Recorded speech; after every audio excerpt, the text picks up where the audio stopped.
Ever heard a story of how Albert Einstein and his chauffeur fooled over 100 scientists? Albert Einstein was without a doubt one of the most outstanding physicists in the history of science. People in Germany, as well as in other countries, longed to hear him speak. He traveled the country with his chauffeur and gave lectures about his work. Day after day, his chauffeur accompanied him to the lectures and listened to the same speech over and over again. He wondered what it would be like to stand on a stage and be praised and celebrated by the highly educated scientists. Finally, he asked, "Albert, I have heard your speech countless times now, so I already know it by heart. Could I give the lecture this time?" Albert Einstein, who had always been known to play a joke, agreed. So he took a seat in the front row and put on his chauffeur's cap. The chauffeur pretended to be Albert Einstein and played the role perfectly. In fact, he succeeded so well in his performance that he received enthusiastic applause. The exchange succeeded perfectly. At the end of the applause, a man from the audience stood up and asked the chauffeur a question. His answer? "That's such a simple question, I'm surprised you even asked it. Even my chauffeur can answer that question." Now you're probably wondering why I'm even telling you this interesting but probably fictional story, right? I want to illustrate the difference between two kinds of knowledge. The deep knowledge that Albert Einstein had and the shallow knowledge that the chauffeur had. The world is overflowing with information. It is impossible to be deeply informed about everything. In fact, a shallow understanding of knowledge has its advantages. For one part, it allows us to connect with people in their field of expertise, and for another, it allows us to have conversations with a wide range of people. We can therefore understand important things superficially, which can be better than not understanding anything at all. However, it also happens that we end up with our knowledge to an expert. So in my opinion, it is important to pass on only information that you have checked yourself. Because as soon as we acquire superficial knowledge, we run the risk of getting into a situation like the chauffeur, where we pretend to understand or know something even though we don't.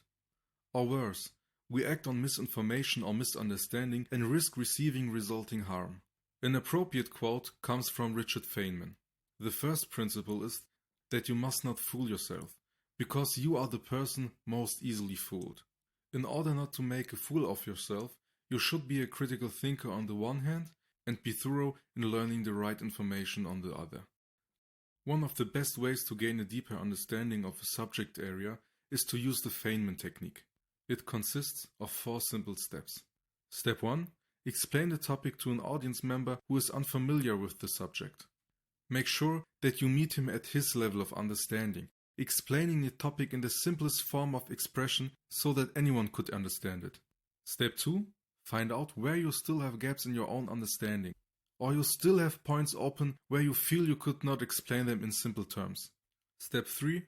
Go back to the source material and fix your weaknesses by continuing to study the topic until you can explain them in simple terms. And the final step is to repeat the first 3 steps until you have mastered the subject. When you're using the Feynman technique, you should always aim to be simple and concise. You should imagine having to explain it to a 5-year-old. If you're able to do so, try to come up with an original analogy to explain the topic. Creating an analogy is a fantastic way to grasp an idea and develop understanding. It gets you to meet the person at their level of understanding and teach them something new by connecting it to an idea they are already familiar with. Here is an example of an analogy. The basic structure of a story can be thought of as a shooting bow, with tension building up to the maximum and then dropping off. Of course, there are many different ways to write a story, and not all of them can be reduced to such a simple structure. But the image of a shooting bow communicates a lot of complex information to the listener in a simple way. They can relate the structure of a story to a shape they are familiar with and have an intuitive understanding. It shows them that there must be tension in a good story, which is commonly referred to as rising action. The tension must rise to a maximum point, and this is called the climax. From that point, the tension must drop or dissipate. This is called a falling action. An analogy such as this, for example, forces one to look deeply enough into the subject and understand it to relate it to an idea that is already familiar to the listener.